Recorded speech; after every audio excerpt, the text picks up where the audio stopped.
for this. So, like in this case, because we have to tie it to reality, what it will be the focus of special op in this is to go to the presidential palace so they can free Bazoum from house arrest.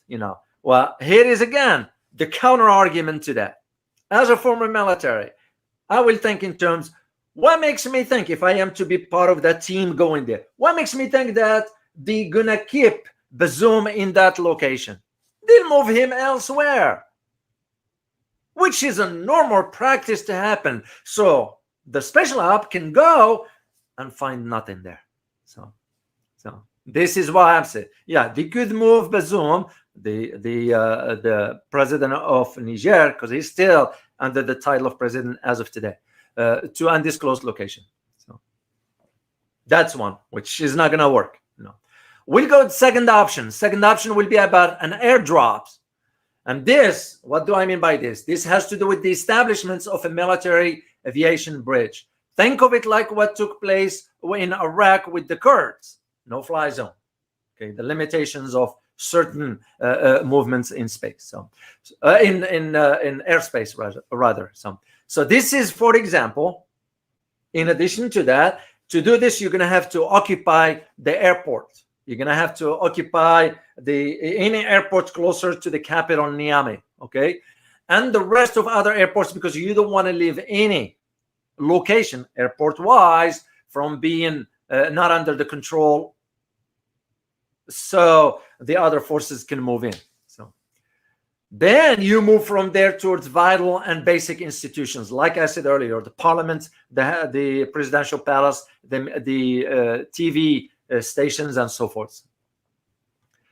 Now, there is one thing about this. Once again, if they are thinking, and again, this is what the scenario is thinking, that this is what ECOWAS wants to do, so they can liberate Bazoum and restore him as the democratically elected president. Well, good luck with that, because that will be short-sighted of ECOWAS to be thinking that Niger will not be prepared for that.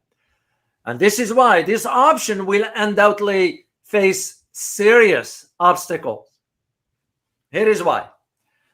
Niger air defense system has been strengthened over a period of time. Another option within this option here that Niger could play, and that is using civilians, which I can see that happening.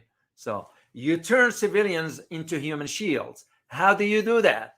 You move all the civilians, because remember, most of the country is in support of the military leaders who removed Bazoum from power. So they have the popular support. And like as you know, anything for any country to succeed, if you don't have the popular support, you have nothing. You look at it now for us, for example, in Vietnam, what happened? You look at it now for Afghanistan, or you look at it for Australia now. How many people now are against this AUKUS deal between Australia and the US? Because the popular support is growing, but you don't hear about it. It's the same thing in Japan, same thing in South Korea, same thing in Philippines. In Niger, it will be the same. So ECOWAS, in this case, if they are to drop bombs, they're going to see people walking on the airfields. You can't be bombing civilians, because that's a violation of international law, if we are to really talk about the rule of international law and so forth. And this is why Niger could deploy the civilians by controlling the runways of the airport and turning it into mobilizing or civilian protest, that is. And this is where will make bombing impossible, no matter how you look at it. Then you have the third option. Third option is a land invasion. This is when an open, like what we did in Gulf War. We send in my former unit, part of my former unit, First Cav, went to Kuwait at that time. It was part of armored division. So land invasion. So this one is tricky also. Any overland intervention will have to pass through Niger. Here's the thing. Look at this map, and I'm going to leave it here for you guys as I explain, so you'll see the landscape, because it will make more sense to you.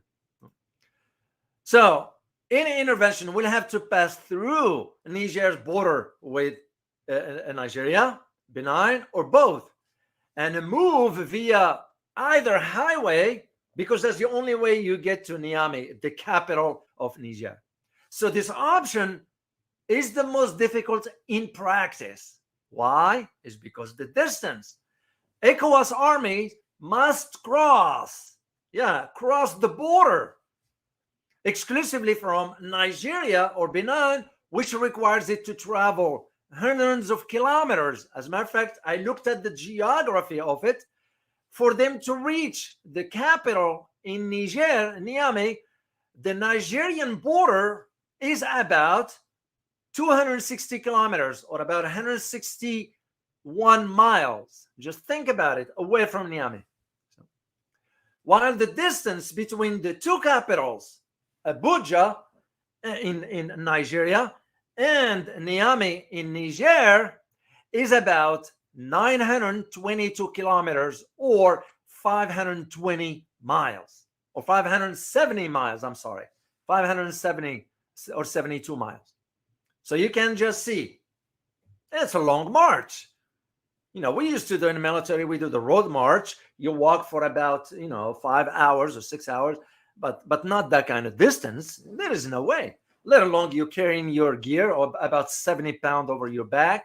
It's just not feasible. It's not feasible. You'll wear out your soldiers in this case. So the borders of Benin and its capital are similar distance from Niamey, which adds more obstacles to this option. As a result, it will require a huge mobilization on the border. So, well, think about it. The number of ECOWAS army prepared to intervene in Niger is expected to be in the thousands, if not tens of thousands.